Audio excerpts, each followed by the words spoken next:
بسم اللہ الرحمن الرحیم۔ السلام علیکم پیارے دوستو، جب بھی رسول اللہ صلی اللہ علیہ وسلم پر مظالم کی بات آتی ہے تو سر فہرست اسلام کے سب سے بدترین دشمن کا نام آتا ہے، جس کو آپ صلی اللہ علیہ وسلم نے اپنی امت کے فرعون کا لقب دیا تھا۔ دوستو، وہ بدبخت ابو جہل ہے جس کا نام عمرو بن ہشام تھا۔ اس نے آپ صلی اللہ علیہ وسلم کی دشمنی اور عداوت میں کوئی کسر باقی نہیں چھوڑی تھی۔ اسی لیے تو اس کو نبی کریم صلی اللہ علیہ وسلم کی طرف سے ابو جہل اور امت کا فرعون کہا گیا ہے۔ آج کی ویڈیو میں آپ کو ابو جہل کے بارے میں بتائیں گے کہ ابو جہل کون تھا، کیا ابو جہل کا نبی کریم صلی اللہ علیہ وسلم کے ساتھ کوئی رشتہ تھا، کیا ابو جہل نبی کریم صلی اللہ علیہ وسلم کا چچا تھا یا نہیں، ابو جہل نے نبی کریم صلی اللہ علیہ وسلم پر اور مسلمانوں پر کیسے کیسے مظالم ڈھائے، اور ابو جہل اور تاجر کا قصہ کیا ہے، تمام تر تفصیلات سے آپ کو آگاہ کریں گے۔ اور آخر میں آپ کو غزوہ بدر میں ابو جہل کے کردار کے بارے میں بتانے کے ساتھ یہ بھی بتائیں گے کہ ابو جہل کا عبرت ناک انجام کیسے ہوا تھا۔ مرتے وقت ابو جہل کا سر کس نے قلم کیا اور مرتے وقت ابو جہل کے تکبرانہ الفاظ کیا تھے، یہ سب آپ کو بتائیں گے۔ ویڈیو کو آپ نے سکپ نہیں کرنا اور ویڈیو کو آخر تک لازمی دیکھنا ہے تاکہ ابو جہل کا مکمل کردار آپ پر واضح ہو سکے۔ پیارے دوستو، اس بات میں کسی طرح کے شک کی گنجائش نہیں ہے کہ ابو جہل اسلام کا بہت بڑا دشمن تھا۔ اس نے نہ صرف رسول اللہ صلی اللہ علیہ وسلم کو سخت ایذائیں اور تکالیف پہنچائیں، بلکہ ہر اس شخص پر اس نے مظالم کے پہاڑ ڈھائے جو اسلام قبول کر لیتا تھا۔ ابو جہل کی اسلام دشمنی اور رسول دشمنی کے حوالے سے چند واقعات آپ کے گوش گزار کرتے ہیں۔ یہ واقعہ ابو جہل کے کردار کی عکاسی کرتے ہیں۔ پیارے دوستو، کہتے ہیں ایک مرتبہ حضور صلی اللہ علیہ وسلم ذوالمجاز کے بازار میں دعوت اسلام کا واز فرمانے کے لیے تشریف لے گئے اور لوگوں کو کلمہ حق کی دعوت دی تو ابو جہل آپ پر دھول اڑاتا جاتا تھا اور کہتا تھا کہ اے لوگو، اس کے فریب میں مت آنا، یہ چاہتا ہے کہ تم لوگ لات و عزا کی عبادت چھوڑ دو۔ روایت بتاتی ہیں کہ آپ صلی اللہ علیہ وسلم جہاں جہاں جاتے تو ابو جہل آپ صلی اللہ علیہ وسلم کے پیچھے جاتا اور لوگوں کو آپ صلی اللہ علیہ وسلم کی بات سننے سے منع کرتا تھا، اور آپ صلی اللہ علیہ وسلم کو جادوگر اور کاہن کہا کرتا تھا۔ آپ صلی اللہ علیہ وسلم کی دعوت میں اس بدبخت نے ہر طرح سے رخنہ ڈالنے کی کوششیں کی۔ اس بدبخت نے نہ صرف آپ صلی اللہ علیہ وسلم کی دعوت کو جھٹلایا بلکہ آپ صلی اللہ علیہ وسلم کو ہر طرح سے زد و کوب کرنے میں بھی یہ ملعون پیش رہا۔ روایت میں ایک واقعہ نقل کیا گیا کہ ایک دفعہ نبی کریم صلی اللہ علیہ وسلم کعبہ شریف کے پاس نماز ادا کر رہے تھے۔ ابو جہل اور اس کے ساتھی وہاں بیٹھے تھے۔ ان میں سے بعض نے بعض سے کہا، تم میں سے کون ہے جو فلاں قبیلے کی اونٹنی کی اوجھڑی لائے، اور جب محمد صلی اللہ علیہ وسلم سجدے میں جائیں تو اسے اس کی پشت پر رکھ دے۔ عقبہ بن ابی معیط، جو نہایت ہی بدبخت، شکی القلب اور ملعون تھا، وہاں سے اٹھا اور وہ غلاظت لے کر آیا۔ پھر وہ آپ صلی اللہ علیہ وسلم کے سجدہ کرنے کا انتظار کرنے لگا۔ جب آپ صلی اللہ علیہ وسلم نے سجدے کے لیے اپنا چہرہ مبارک کو زمین بوس کیا تو اس نالائق نے اس اوجھڑی کو آپ صلی اللہ علیہ وسلم کے پیٹھ پر کندھوں کے درمیان رکھ دیا۔ آپ صلی اللہ علیہ وسلم اس کے بوجھ کی وجہ سے اٹھ نہیں پا رہے تھے، سجدے کی ہی حالت میں پریشان تھے۔ دوسری طرف ابو جہل اور اس کے بے غیرت ساتھی سب کے سب ہنسنے اور ٹھٹھا مارنے لگے۔ حضرت عبداللہ بن مسعود رضی اللہ تعالیٰ عنہ یہ سب کچھ دیکھ رہے تھے، مگر اپنی کمزوری و ضعف اور ان ظالموں کے خوف سے رسول خدا صلی اللہ علیہ وسلم کا دفاع کرنے سے عاجز تھے۔ پھر آپ صلی اللہ علیہ وسلم کی لخت جگر حضرت فاطمہ رضی اللہ عنہا آئیں اور اس کو آپ صلی اللہ علیہ وسلم کی پشت مبارک سے ہٹایا۔ حضرت عبداللہ بن مسعود رضی اللہ تعالیٰ عنہ فرماتے ہیں کہ خدا کی قسم، میں نے ان سب کافروں کو جنگ بدر کے دن دیکھا کہ ان کی لاشیں زمین پر پڑی ہوئی ہیں۔ پھر ان سب کفار کی لاشوں کو نہایت ذلت کے ساتھ گھسیٹ کر بدر کے ایک گڑھے میں ڈال دیا گیا، اور حضور صلی اللہ علیہ وسلم نے فرمایا کہ ان گڑھے والوں پر خدا کی لعنت ہے۔ غزوہ بدر میں ابو جہل نے کیا کردار ادا کیا اور پھر اس کا کیا انجام ہوا، اس کا تفصیلی تذکرہ آگے چل کر کیا جائے گا۔ پیارے دوستو، قریش مکہ نے، جن میں ابو جہل بھی شامل ہے، نبی کریم صلی اللہ علیہ وسلم اور مسلمانوں کو ایذائیں پہنچانے میں کسی قسم کی کوئی کسر نہیں چھوڑی، بلکہ اس بدبخت نے تو نبی کریم صلی اللہ علیہ وسلم کو قتل کرنے کے لیے کئی بار منصوبے بنائے اور نبی کریم صلی اللہ علیہ وسلم پر دست درازی کرتا رہا، لیکن اللہ تعالیٰ کی اپنے پیارے حبیب صلی اللہ علیہ وسلم کے ساتھ خاص حفاظت تھی، لہٰذا وہ آپ صلی اللہ علیہ وسلم کو کبھی نقصان نہ پہنچا سکا اور اپنے مذموم ارادوں میں ہمیشہ ناکام رہا۔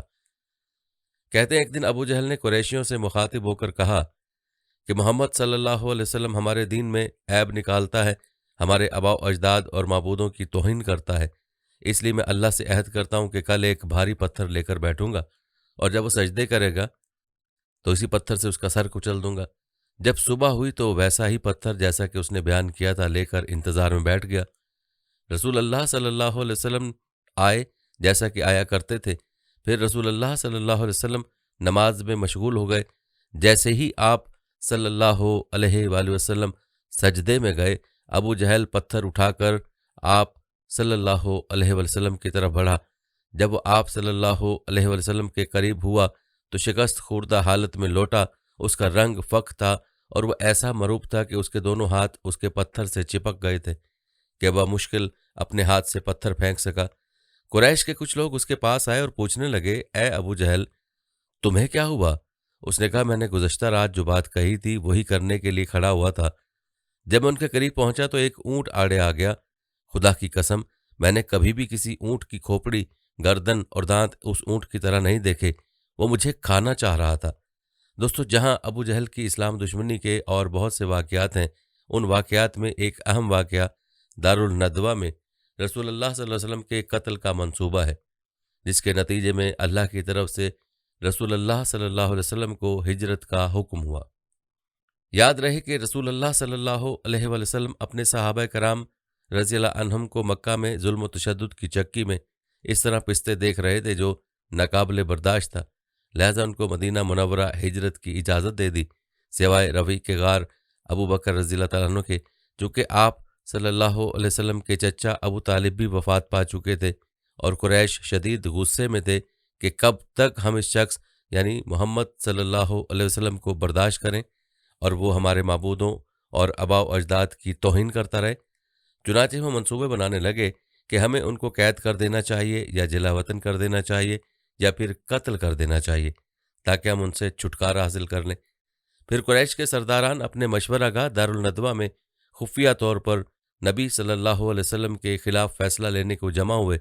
کسی نے کہا کہ اسے لوہے کی زنجیر میں باندھ کر دروازہ بند کر دو، کسی نے کہا کہ انہیں جلا وطن کر دو، مگر نجدی شیخ کے روپ میں دارالندوہ میں بیٹھا مردود ابلیس نے ان رائیوں کے نقص کو اجاگر کیا اور کہا کہ یہ کوئی رائے نہیں ہے۔ پھر ابو جہل بن ہشام نے رائے دی کہ ہم ایک قوی جوان کو منتخب کریں، ہم ان میں سے ہر ایک جوان کو ایک تیز تلوار دیں، وہ سب کے سب ایک ہی ضرب سے اس کو قتل کر دیں۔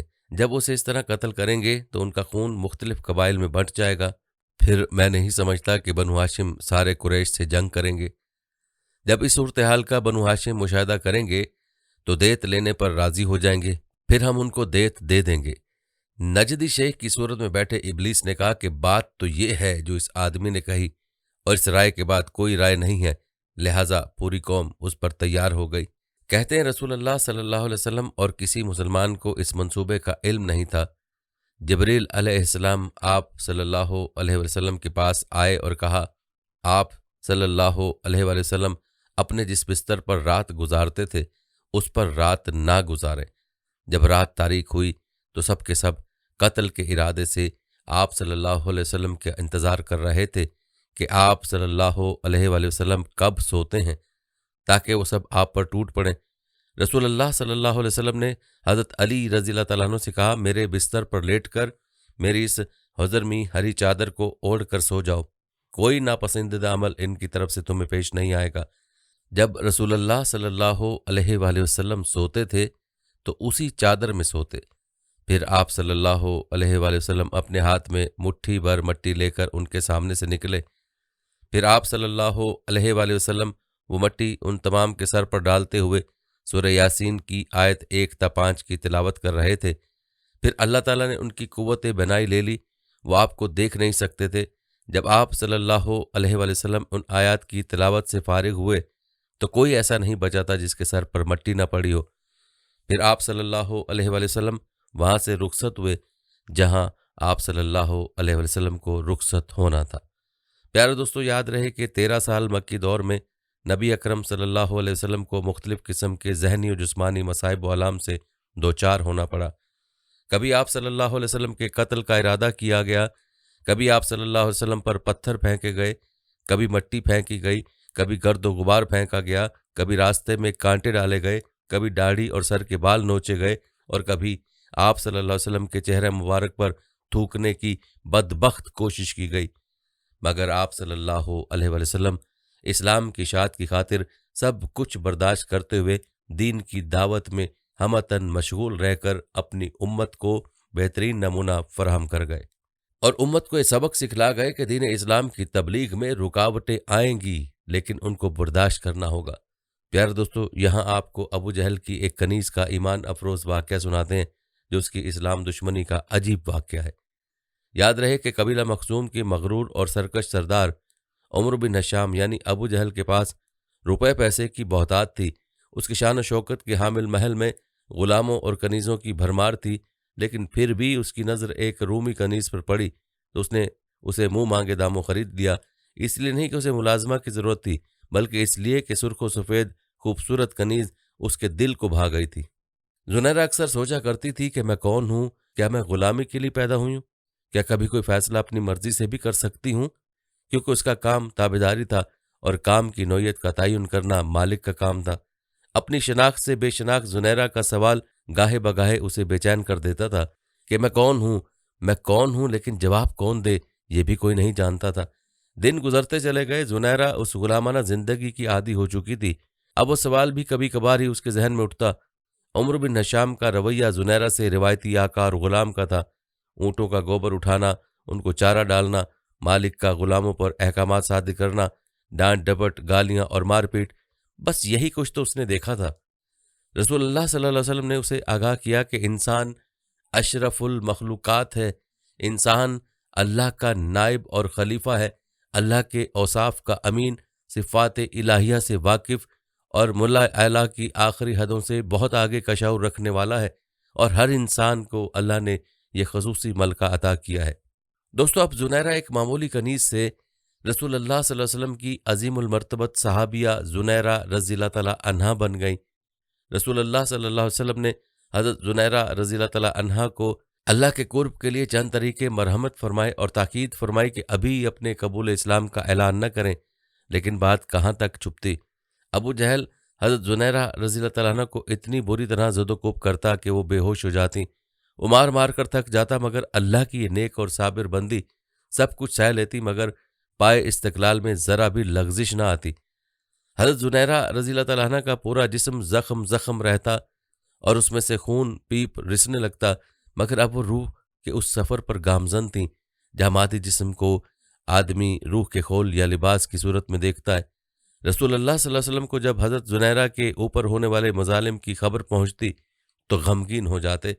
کہتے ہیں کہ مرتبہ آپ صلی اللہ علیہ وسلم کے ایما پر حضرت ابو بکر صدیق رضی اللہ تعالیٰ عنہ ابو جہل کے پاس گئے تاکہ انہیں خرید کر آزاد کر دیں، اور اسے کہا کہ زنیرہ کو فروخت کر دو، مگر وہ ایک کینہ پرور شخص تھا، لہذا اس نے حکارت سے انکار کر دیا۔ اس کا ظلم و جبر یہاں تک بڑھا کہ حضرت زنیرہ رضی اللہ تعالیٰ عنہ کی بینائی جاتی رہی اور آنکھیں بے نور ہو گئیں۔ کل تک جو لوگ حضرت زنیرہ کی بات کا مزے لے کر مضحکہ اور تمسخر اڑا رہے تھے، انہیں سانپ سونگھ گیا تھا۔ خصوصاً ابو جہل تو شرم کے مارے گھر سے ہی نہ نکلا۔ اسی روز حضرت ابو بکر رضی اللہ تعالیٰ عنہ ابو جہل کے پاس دوبارہ آئے اور کہا کہ اگر تم زنیرہ کو فروخت کر دو تو میں اس کے دگنے دام دوں گا اور تم اس سے زیادہ طاقتور محنتی کنیز خرید سکو گے۔ ابو جہل زنیرہ رضی اللہ تعالیٰ عنہ کو مزید اپنے پاس نہیں رکھنا چاہتا تھا، ویسے بھی اپنی ہی بات کی وجہ سے اسے سبکی اٹھانا پڑی تھی، اس لیے اس نے کئی گنا زیادہ دام پر حضرت زنیرہ کو فروخت کر دیا اور حضرت ابو بکر صدیق رضی اللہ تعالیٰ عنہ نے ان کو آزاد کر دیا۔ پیارے دوستو، یوں اسلام کی اس مجاہدہ کی جیت ہوئی اور ابو جہل ظلم و ستم کرنے کے باوجود ہار گیا۔ یہ تھا جذبہ ایمان صحابہ اور صحابیات کا کہ جان چلی جائے تو چلی جائے، آنکھوں کی بینائی تک قربان کر دی، لیکن ایمان سے پیچھے ہٹنا ان کو گوارا نہ تھا۔ ایمان کا سودا کرنا ان کے لیے ایسا ناممکن تھا جیسے تھنوں سے نکلا ہوا دودھ واپس تھنوں میں جانا ناممکن ہوتا ہے۔ یہاں آپ کو ابو جہل کے ظلم کا ایک اور واقعہ بتاتے ہیں، جو کہ اسلام کی پہلی شہید خاتون حضرت سمیہ بنت خبات رضی اللہ تعالیٰ عنہا کی شہادت کا دردناک واقعہ ہے۔ حضرت سمیہ قبیلہ بنو مخزوم کے رئیس ابو حذیفہ بن مغیرہ کی کنیز تھیں۔ آپ کی شادی حضرت یاسر بن عامر سے ہوئی۔ یاسر یمن کے رہنے والے تھے۔ حضور صلی اللہ علیہ وسلم کی پیدائش سے 5 سال پہلے اپنے 2 بھائیوں کے ساتھ اپنے ایک گمشدہ بھائی کی تلاش میں مکہ آئے تھے، لیکن بھائی نہ ملا۔ یاسر کے دونوں بھائی واپس چلے گئے اور یاسر مکہ میں رہنے لگے۔ یہاں ان کی دوستی ابو حذیفہ سے ہو گئی۔ انہوں نے اپنی کنیز سمیہ کی شادی یاسر سے کر دی۔ ان کے 3 بیٹے عمار، عبداللہ اور حریث پیدا ہوئے۔ کہا جاتا ہے کہ عمار کے پیدا ہونے پر ابو حذیفہ نے سمیہ کو آزاد کر دیا تھا۔ ابو حذیفہ کی موت کے بعد ابو جہل اس قبیلے کا سردار بن گیا اور زبردستی اس خاندان کو اپنی غلامی میں لے لیا۔ مکہ میں زندگی بسر کرنے والا یہ خاندان یقیناً نبی کریم صلی اللہ علیہ وسلم کے کردار، ان کی سچائی اور ان کے اخلاق سے خوب واقف تھا۔ اس لیے جب نبی کریم صلی اللہ علیہ وسلم نے دعوت توحید پیش کی تو فوراً آپ صلی اللہ علیہ وسلم پر ایمان لے آئے اور اسلام قبول کر لیا۔ ابو جہل کو جب ان کے اسلام لانے کی خبر ہوئی تو ان پر سختی اور ظلم کرنے لگا۔ مکہ کے دوسرے سردار ابو امیہ وغیرہ بھی اسلام دشمنی میں ابو جہل کا ساتھ دیتے تھے، چنانچہ اس ظلم و ستم میں وہ بھی ابو جہل کے ساتھ شامل ہو گئے۔ حضرت یاسر اور حضرت سمیہ دونوں ہی جسمانی طور پر ضعیف اور کمزور تھے۔ وہ بوڑھے ہو چکے تھے لیکن اسلام پر مضبوطی سے قائم تھے۔ مشرکین مکہ کا کوئی ظلم بھی ان کو اسلام سے ذرہ برابر بھی دور نہیں کر سکا۔ یہی حال ان کے بیٹوں عمار اور عبداللہ کا تھا۔ سخت گرمی میں انہیں لوہے کی زرہیں بنا کر مکہ کی تپتی ریت پر لٹا دیا جاتا، ان کی پیٹھ پر گرم کوئلے رکھے جاتے۔ سرد موسم میں ٹھنڈے پانی میں غوطے دینا کفار کا روزانہ کا معمول تھا۔ ماں باپ کے سامنے بچوں کو تکالیف دی جاتی اور بچوں کے سامنے والدین کو مارا پیٹا جاتا۔ اس خاندان پر اس قدر سختیاں اور ظلم دیکھ کر نبی کریم صلی اللہ علیہ وسلم نے ان کے حق میں فرمایا، اے آل یاسر صبر کرو، تمہارا مقام جنت ہے۔ دوستو یاد رہے کہ اس دور میں قریش کی نظر میں عورت کی حیثیت بے جان کھلونے سے زیادہ نہ تھی۔ عورت کا کام محض مرد کی خدمت کرنا اور اس کا ہر حکم بجا لانا تھا۔ اہل قریش اور خاص طور پر بنو مغیرہ اس بات کو اپنے کے لیے باعث شرم سمجھتے تھے کہ ایک معمولی بوڑھی کنیز اس قدر ظلم و تشدد کے بعد بھی ہمارا مذہب اور اس کے رسم و رواج چھوڑ کر ایک نئے دین پر قائم ہے اور بنو مغیرہ کی طاقتور سردار کے سامنے مضبوطی سے کھڑی ہے۔ کہتے ہیں ایک دن ابو جہل کو حضرت سمیہ پر شدید غصہ آیا۔ پہلے انہیں گالیاں دیں، پھر برچھی کا وار کر کے شہید کر دیا۔ ابو جہل نے نیزے کی انی حضرت سمیہ کے پیٹ میں گھونپ دی، جس سے وہ شہید ہو گئیں۔ روایت بتاتی ہیں کہ حضرت سمیہ اسلام کی راہ میں اپنی جان قربان کرنے والی پہلی خاتون ہیں اور ان کے شوہر حضرت یاسر رضی اللہ تعالیٰ عنہ اسلام کے پہلے شہید ہیں۔ اسلام قبول کرنے کی پاداش میں کفار مکہ اور ابو جہل نے ان پر اس قدر ظلم و ستم کیے کہ ان کی تاب نہ لا سکے اور دین اسلام کی خاطر اللہ کی راہ میں شہادت کے بلند مرتبے پر فائز ہوئے۔ روایت بتاتی ہیں کہ حضرت عمار رضی اللہ تعالیٰ عنہ کو اپنے والدین کی موت کا بہت دکھ ہوا۔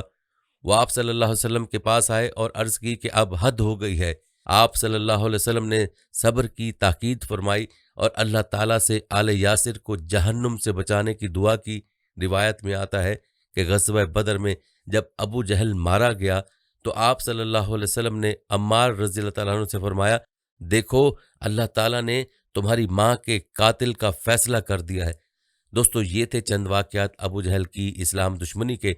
چلیے اب آپ کو ایک تاجر اور ابو جہل کا واقعہ سناتے ہیں جس میں نبی کریم صلی اللہ علیہ وسلم کے ایک عظیم معجزے کا تذکرہ بھی ہے۔ کہتے ہیں مکہ کے ارد گرد کئی چھوٹے چھوٹے قبیلے مقیم تھے۔